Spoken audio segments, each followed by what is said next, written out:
అందరికీ నమస్కారం. ఈరోజు మనం ఒక ఇంట్రెస్టింగ్ కథ గురించి మాట్లాడుకుందాం. ప్రాచీన భారతదేశంలో పుట్టిన ఒక అద్భుతమైన మనుగడ మరియు తెలివితేటల కథ ఇది.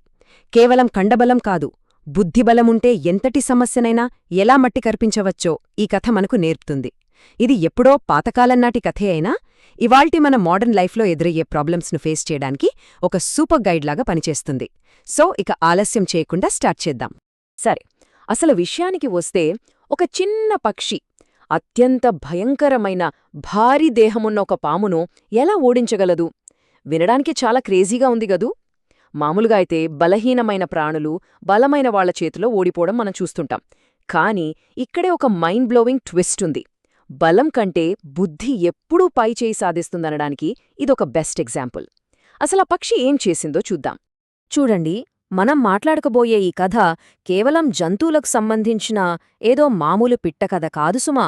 ఇది మన ప్రాచీన నీతిశాస్త్రంలో ఒక మాస్టర్ క్లాస్ లాంటిది. అసలు నీతిశాస్త్రమంటే ఏంటి? జీవితంలో మనం ఎలా ప్రవర్తించాలి, అసాధ్యమనుకున్న సమస్యలు వచ్చినప్పుడు ఆవేశపడకుండా టాక్టికల్గా ఎలా సాల్వ్ చేయాలి అని నేర్పే ఒక సైన్స్. ఇది కేవలం పాత పుస్తకాలకే పరిమితం కాలేదు. నేటికీ మనందరికీ కావాల్సిన లైఫ్ స్కిల్స్ ఇందులో చాలా ఉన్నాయి. ఇక కథలోకి వెళ్తే సీనెక్కడంటే ఒక దట్టమైన అడవి. అందులో చాలా విశాలంగా విస్తరించి ఉన్న ఒక పెద్ద మర్రిచెట్టు. ఆ చెట్టుమీద ఎత్తైన కొమ్మల్లో ఒక భార్యాభర్తలైన కాకుల జంట చాలా అందంగా ఒక గూడు కట్టుకుని హ్యాపీగా జీవిస్తున్నాయి. పచ్చని వాతావరణం, కావలసినంత ఆహారం, చూడ్డానికి అదొక పర్ఫెక్ట్ చిన్న ప్రపంచం. అంతా బానే ఉంది అనుకుంటున్న టైంలో ఆ ప్రశాంతత ఎక్కువ కాలం నిలవలేదు. ఎందుకంటే ప్రతిసారీ ఆ కాకులు గుడ్లు పెట్టి పిల్లలు పుట్టాయని సంతోషించే టైంకి ఒక పెను విషాదం జరిగేది. అదేంటంటే ఆ మర్రిచెట్టు కింది భాగంలో ఉన్న ఒక పెద్ద తొర్రలోంచి ఒక భయంకరమైన నల్ల త్రాచుపాము బయటకొచ్చేది. వచ్చి ఆ పసిపిల్లలను ఏమాత్రం కనికరం లేకుండా మింగేసేది. ఆ కాకుల బాధ, ఆ నిస్సహాయత అక్షరాల్లో చెప్పలేం. ఇక్కడ మీరు ఆ పరిస్థితిను ఒకసారి ఊహించుకోండి. ఒకవైపు చూస్తే ఫిజికల్గా చాలా చిన్నగా, బలహీనంగా ఉండి తమ పిల్లలను కాపాడుకోలేని దీనస్థితిలో ఉన్న కాకులు. మరోవైపు చూస్తే అత్యంత భారీగా ఉండి ప్రాణాలు తీసే విషమున్న ఒక డేంజరస్ పాము. ఇక్కడ ఫేస్ టు ఫేస్ ఫైట్ జరిగితే కాకులు చనిపోవడం గ్యారంటీ అని మనకు క్లియర్గా అర్థమవుతోంది కదా. మరి ఈ ప్రాబ్లంని ఎలా సాల్వ్ చేయాలి? ఆ కష్టకాలంలో ఆ కాకులు తమ ఏడుపును ఆపుకొని ఎవరిదైనా హెల్ప్ తీసుకుందామనుకున్నాయి. పక్కనే ఉన్న మరో చెట్టు కింద ఒక నక్క ఉండేది. అది చాలా తెలివైనది. దాని దగ్గరకు వెళ్లి తమ ప్రాబ్లం మొత్తం చెప్పుకున్నాయి. ఎందుకంటే మనకు ఏదైనా దారి కనబడనప్పుడు సరియైన స్నేహితుడి సలహా తీసుకోవడం చాలా ముఖ్యం కదా. అప్పుడు ఆ తెలివైన నక్క ఈ కథలోకే హైలైట్ అని చెప్పదగ్గ ఒక అద్భుతమైన మాట చెప్పింది. అదేంటంటే, శక్తితో సాధించలేని దాన్ని యుక్తితో సాధించవచ్చు. అవును, కేవలం కండబలంతో గెలవలేని చోట తెలివితేటలు ఎలా మ్యాజిక్ చేస్తాయో చెప్పే పాయింట్కి అస్సలు సిసలైన టర్నింగ్ పాయింట్ ఇదే. ఇక అక్కడ్నుంచి అసలు మైండ్ గేమ్ స్టార్ట్ అయింది. ఆవేశాన్ని, శారీరక బలాన్ని పక్కన పెట్టి తెలివికి పదును పెడుతూ ఒక సూపర్ ప్లాన్ వేసింది ఆ నక్క. కాకులు ఏం చెయ్యాలి, ఎలా చెయ్యాలి అని స్టెప్ బై స్టెప్ గైడెన్స్ ఇచ్చింది. ఏదైనా యాక్షన్ తీసుకునే ముందు ఎంతలా ఆలోచించాలి అనేదానికి ఈ ప్లాన్ ఒక బెస్ట్ ఎగ్జాంపుల్. ఆ నక్క వేసిన మాస్టర్ ప్లాన్లో ముఖ్యంగా 3 స్టెప్సున్నాయి. మొదటిది, నేరుగా రాజభవనానికి వెళ్లడం. రెండవది, అక్కడ అందరూ చూస్తుండగానే ఒక విలువైన బంగారు గొలుసును దొంగిలించడం. ఇక మూడవది, దాన్ని తీసుకొచ్చి సరిగ్గా ఆ పాముండే తొర్రలో పడేయడం. ఇక్కడ మీరు గమనించారా? పాముతో పోరాడే రిస్క్ని తమ మీదనుంచి వేరే వాళ్లమీదికి ఎంత తెలివిగా డైవర్ట్ చేశాయో. ఇక ప్లాన్ని యాక్షన్లోకి పెట్టి టైమొచ్చింది. ఆడకాకి వెంటనే ఎగురుకుంటూ అడవి దాటి నేరుగా నగరంలోకి వెళ్ళింది. అక్కడ రాజుగారి అంతఃపుర స్త్రీలు, రాణులు స్నానం చేసే ఒక అందమైన రాజసరస్సు దగ్గరకు చేరుకుంది. ఇక అసలు పని మొదలుపెట్టడానికి కరెక్ట్ టైం కోసం వెయిట్ చేస్తోంది.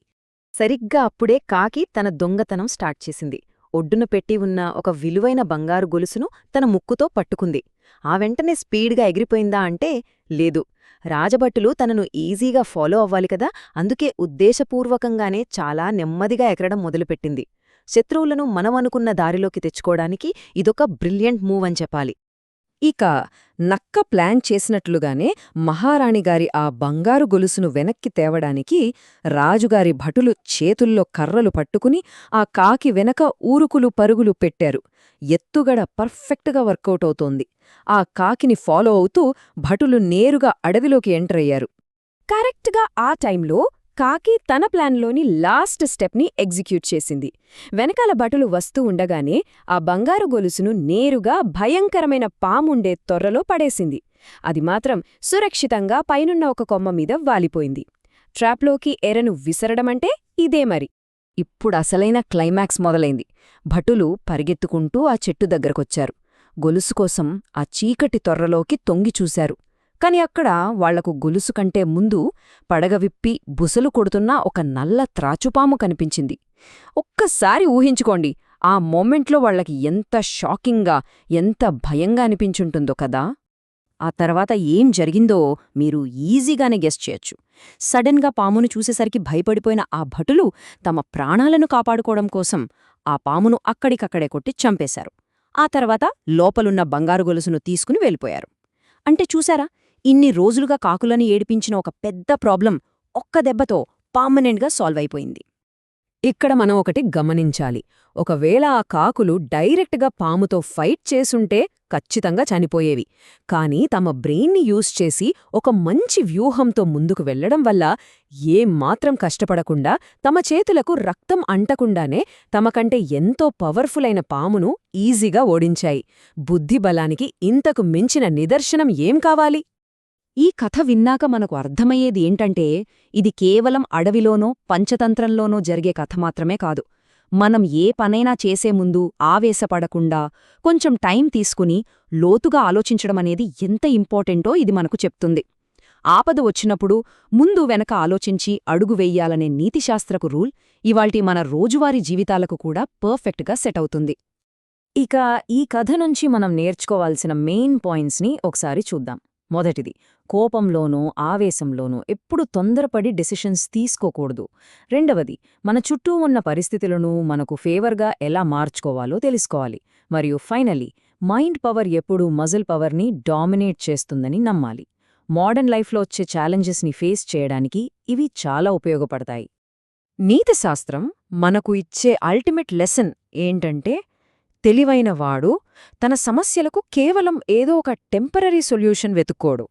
ఆ సొల్యూషన్ వల్ల ఫ్యూచర్లో ఎలాంటి రిజల్ట్స్ వస్తాయో కూడా ముందుగానే క్యాల్కులేట్ చేసుకుంటాడు. ఒక బెస్ట్ ప్లాన్ అనేది ఎప్పుడూ అన్ని యాంగిల్ని కవర్ చేస్తుంది. ఈ కథలో నక్క ప్లాన్ లాగానే అనమాట. ఇక ముగించే ముందు మీరు ఆలోచించాల్సిన ఒక చిన్న ప్రశ్న అడుగుతాను. మన చుట్టూ కూడా ఇలాంటి పాముల్లాంటి భయంకరమైన సమస్యలు ఎన్నో ఉన్నాయి కదా. మరి వాటిని ఫేస్ చేయడానికి మనం కేవలం మన బలంపైనే డిపెండ్ అవుతున్నామా, లేక మన తెలివితేటలను వాడుకొని ఆ బంగారు గొలుసులాంటి స్మార్ట్ సొల్యూషన్ని వెతుకుతున్నామా? ఈ ప్రాచీన విజ్ఞానాన్ని మీ లైఫ్కి కనెక్ట్ చేసుకుంటూ ఈ ప్రశ్న గురించి ఒక్కసారి ఆలోచించండి. మళ్లీ మరో ఆసక్తికరమైన విశ్లేషణతో కలుద్దాం.